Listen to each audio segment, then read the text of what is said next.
பேட்டி ஒன்று கொடுத்தாங்க.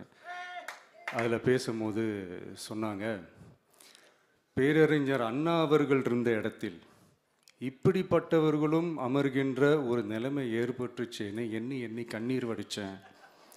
அன்னைக்கு அந்த கண்ணீரை துடைக்க ஆரம்பித்த இயக்கம் தான் அண்ணா திராவிட முன்னேற்ற கழகம்னு சொன்னார்.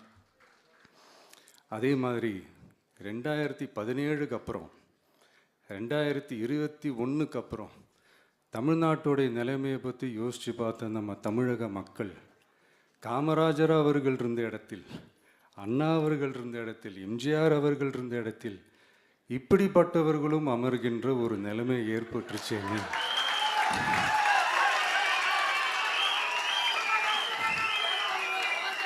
தமிழக மக்கள் கண்ணீர் வடித்தாங்க.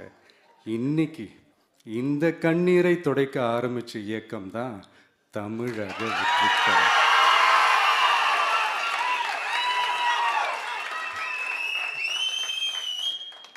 இப்படியெல்லாம் நம்ம பேசுறதுனால கண்டிப்பாக சில பேர் கொந்தளிப்பாங்க. அது பற்றிலாம் நம்ம கவலைப்படக்கூடாது. ஏன்னா கொந்தளிக்கிறது தான் அவங்களுக்கு வேலையே. புரிஞ்சுங்களா அவங்களுக்கு? ஏன்னா எம்ஜிஆர் அவர்கள் கட்சி ஆரம்பித்தப்போ, ஏன் அவர் ஜெயிச்சதுக்கப்புறம் கூட சட்டசபையில் கூட ஏதோ ஒரு நடிகர் கட்சி வந்திருக்குதான், ஏதோ ஒரு புதிய கட்சி வந்திருக்குது, புரட்சி தலைவர்னு ஒருத்தர் வந்து, இப்படியெல்லாம் கேலியும் கிண்டலுமா. அதனால் யார் அரசியலுக்கு வந்தாலும் இப்படி கொந்தளிக்கிறது தான் அவங்களுடைய வேலையே. அப்படி தான் நாம் அரசியலுக்கு வந்ததுக்கப்புறம் கூட இந்த விஜய்க்கு என்ன அனுபவம் இருக்குது, எம்ஜிஆர் அவர்களுக்கு எவ்வளோ அனுபவம் இருக்குது தெரியுமா? 52லேருந்து 72 வரைக்கும் 20 இயர்ஸ் திமுகவில் இருந்த ஒரு அரசியல் அனுபவம் எவ்வளோ இருக்குது தெரியுமா? விஜய்க்கு என்ன பெரிய அனுபவம் இருக்குதுன்னு கேட்டால் அதே வாய் தான் அன்னைக்கு எம்ஜிஆர்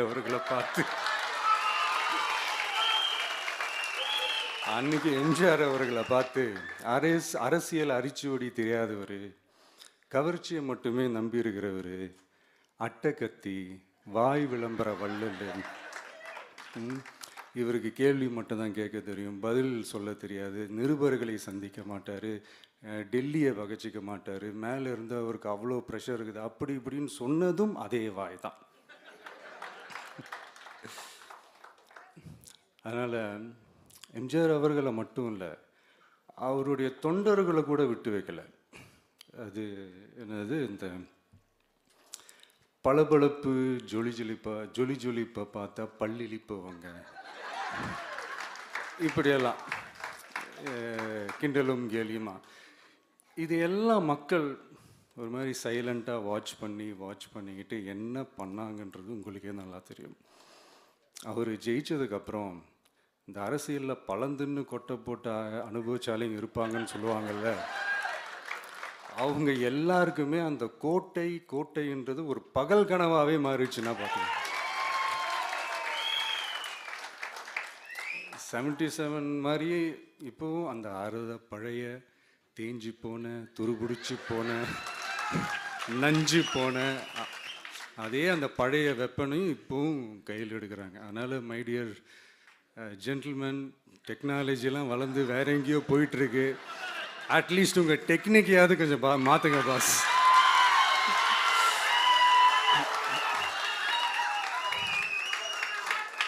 காமராஜர் அவர்களையும் விட்டு வைக்கல. அவருக்கு இலக்கியம்னா என்ன தெரியும், அவர் மாபெரும் புலவர், அந்த புலவர் இந்த புலவர், கிண்டலும் கேலியுமா. அதான் முன்னாடியே சொன்ன மாதிரி யார் எதிர்த்து நின்னாலும் அவங்கள கொந்தளிக்கிறது தான் அவங்களுடைய வேலையே.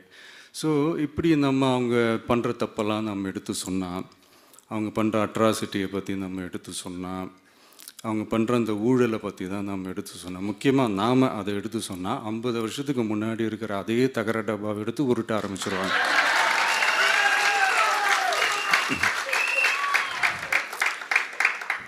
பவளவிழா பாப்பாவுக்கு வேற என்ன தெரியும்?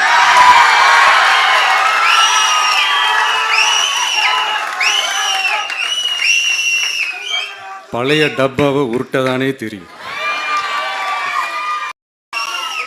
அதுக்காக நாம் அவங்க பண்ணுற தப்பெல்லாம் சொல்லாமல் வெளியே சொல்லாமல் இருக்க முடியுமா? சொல்லுவோம், சொல்லிக்கிட்டே இருப்போம். நம்மளை தவிர யார் அவங்கள ஏற்று நின்று கேள்வி கேட்கறது? யாருக்கு அந்த தில் இருக்குது? மக்களோட ஒரே பிரதிநிதி நாம மட்டும்தான். ஸோ இப்படி இருக்கிற இந்த நிலைமையில் இன்னைக்கு இந்த டிஜிட்டல் உலகத்தில் திருவள்ளுவர் இருந்திருந்தாருன்னா இந்த தீய சக்தியை பற்றி என்ன திருக்குறள் எழுதியிருப்பாரு? ஒரு கற்பனை. அநீதி, அராஜகம், தில்லுமுள்ளு இவையெல்லாம் திமுக முதற்றே உலகு.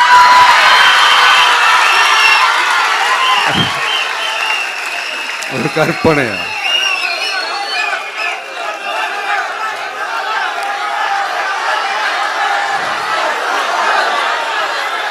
அநீதி, அராஜகம், தில்லுமுள்ளு இவையெல்லாம் திமுக முதற்றே உலகு.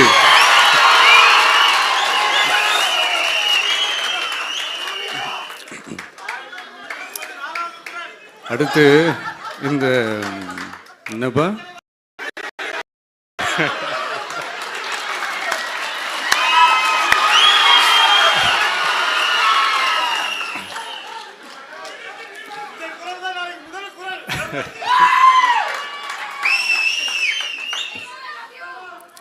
அடுத்து இந்த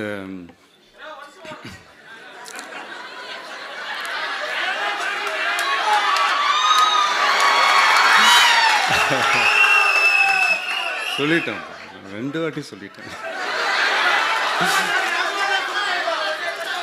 அநீதி, அராஜகம், தில்லுமுள்ளு இவையெல்லாம் திமுக முதற்றே உலகு.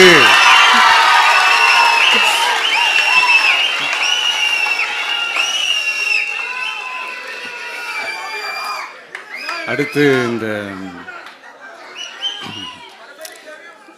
இந்த மும்முனை போட்டி, 4 முனை போட்டி அப்படிலாம் சொல்கிறாங்களே, சரி அவங்கள பொறுத்த வரைக்கும் அப்படியே இருக்கட்டும். அதில் மாபெரும் மக்கள் சக்தியாக நம்ம அணி ஒரு பக்கம், அடுத்து திமுக தலைமையில் மற்ற கூட்டணி கட்சிகள் ஒரு பக்கம், அடுத்து பாஜக தலைமையில் மற்றும் பலர்.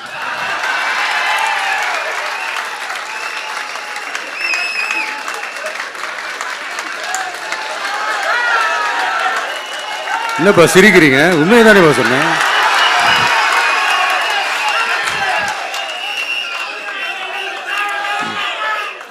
ஸோ இப்படி எத்தனை சக்திகள், எத்தனை பேர் வந்து திமுகவை வீழ்த்துறதுக்கு மாபெரும் மக்கள் சக்தியான நம்மளால் மட்டும்தான், திமுகவால் மட்டும்தான் முடியும். ஸோ இப்படி இருக்கிற இந்த நிலைமையில் ஏய் விஜய் வீட்டு விட்டு வெளியே வா, ஏய் விஜய் வீட்டு விட்டு வெளியே வா, இப்படியெல்லாம் கேட்கும் போது எனக்கு எப்படி அது தோணுதுன்னா, ஐயோ இவங்க ஒவ்வொரு கூப்பிடுற எனக்கு தோணுது. அப்படிதான் எனக்கு தோணுது. அதனால பொறுங்க பாஸ், வருவாங்க, முறையா வருவாங்க. ஓட்டு போடுற அன்னைக்கு ஓட்டர் ஐடிய கையில் எடுத்துக்கிட்டு ஒவ்வொரு வீட்டில் இருக்கிற ஒவ்வொரு விஜயும்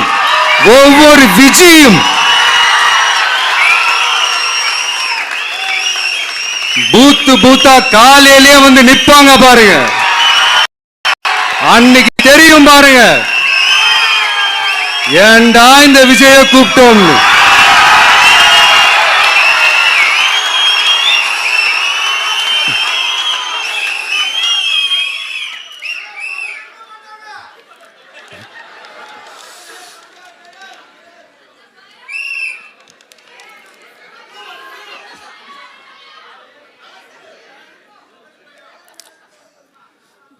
ஸோ இப்படி பேசினா உடனே இவரு நான் சினிமாவா இது அப்படின்ட்டு ஆரம்பிச்சிருவாங்க. நான் சினிமா விட்டாலும் நீங்கள் சினிமா விட மாட்டேங்கிறீங்களேப்பா.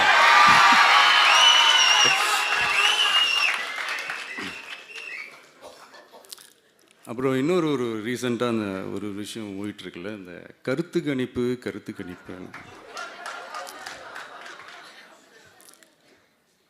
அதில் நிறைய பேர் உண்மையான கருத்து கணிப்புலாம் சொல்கிறாங்க. அதையும் நான் தப்பு சொல்லலை. சில பேர் கடுப்பில் விட்ட கணிப்பாகவும் இருக்குது, அதையும் நான் தப்பு சொல்லலை. இந்த கடுப்பில் விட்ட கணிப்பாளர்களுக்கு நான் சொல்லிக்கிறது என்னென்னா, ஒவ்வொரு ஊராக தெருவா வீடு வீடாக போய் நீங்கள் அந்த கருத்து கணிப்பு எடுத்து பாருங்கள். ஒவ்வொரு வீட்லேயும் டிவிக்கு இருக்கிறத நீங்கள் பார்ப்பீங்க.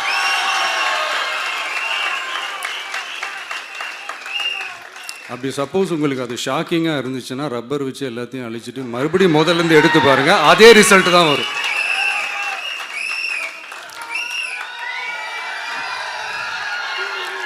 இது என்னப்பா லாஜிக்கு, அது எப்படி எல்லார் வீட்லேயும் டிவிக்கு இருக்கும் அப்படின்னு நீங்கள் கேட்டிங்கன்னா, ஒரு சின்ன சாம்பிளுக்கு ஒரு சின்ன டெஸ்ட் ஒன்று பண்ணி பாருங்களேன். நம்ம சிஎம் சார் இருக்காங்கள்ல, ஸ்டாலின் சார், ஒரு 2 இயர்ஸ் பேக் இருக்கும்னு நினைக்கிறேன். ஒரு மேடையில் பேசும்போது சொன்னாங்க, இந்த மாதிரி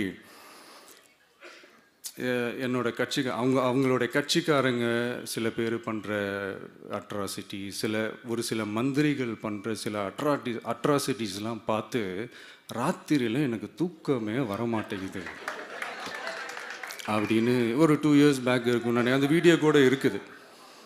அப்படி இருக்கிற அவர் என்னைக்காவது ஒரு நாள் அசந்து தூங்குவார்ல, அப்போ அவர்கிட்ட போய், சார் சார்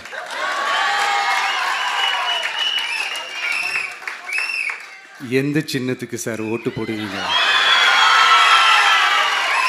அப்படின்னு கேட்டு பாருங்க. விசில் சின்னத்துக்கு தான்.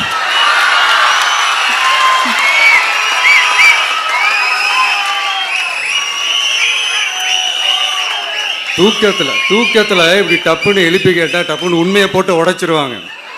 அதுக்கு சொன்ன, அப்படி இருக்கிற இந்த நிலைமையில டிவிக்கு சிட்டியில் தான் இருக்குது, டவுனில் தான் இருக்குது, வில்லேஜ் சைட்லலாம் இல்லை அப்படின்னு சொல்கிறவங்களுக்கு இந்த மாதிரி சில டெஸ்டெல்லாம் பண்ணி பாருங்கள், தெரியும்.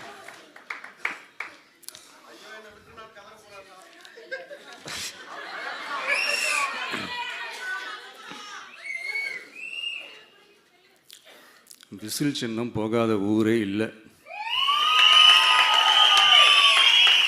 விசில் சின்னம் எங்கெல்லாம் இருக்குதோ அங்கெல்லாம் டிவிக்கே இருக்குதுன்னு அர்த்தம். என்னுடைய அம்மா, அக்கா, தங்கைகள், அண்ணன், தம்பிகள் டிவிக்கு ஓட்டு போடுறத யாராலையும் தடுக்க முடியாது.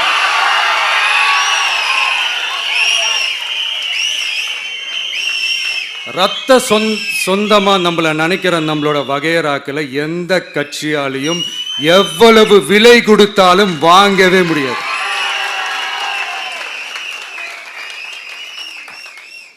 நான் ஓவர் கான்ஃபிடென்ஸில் பேசுகிறேன் அப்படின்லாம் நினைக்காதீங்க. இதுதான் கள நிலவரம், கள யதார்த்தமும் இதுதான்.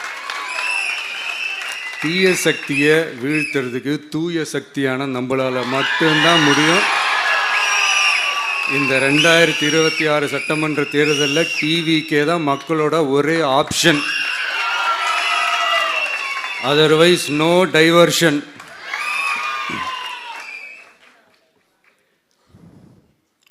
இந்த டப்பா இன்ஜின்,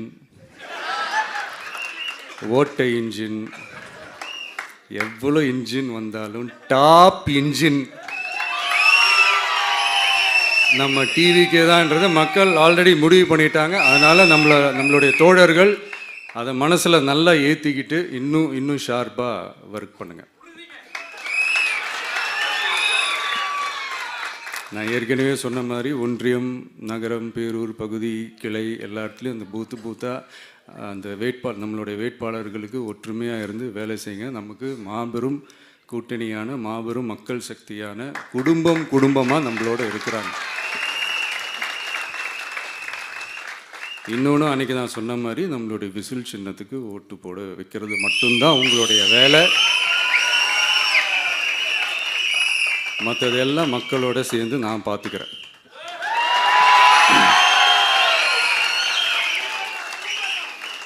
தமிழ்நாட்டோட அரசியலில் த விசில் ப்ளோயர் இஸ் டிவிகே.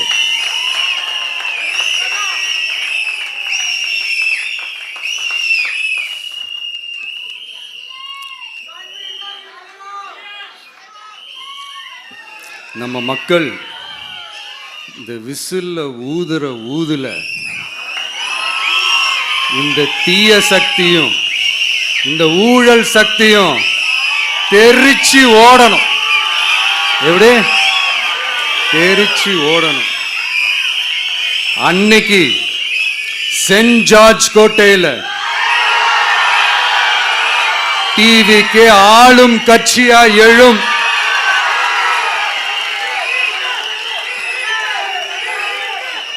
உங்களோட நான் இருக்கேன், நம்மளோட நம்ம மக்கள் இருக்கிறாங்க. இதுக்கு மேல நல்லதே நடக்கும். வெற்றி நிச்சயம். மீண்டும் சந்திக்கும் வரை நன்றி, வணக்கம்.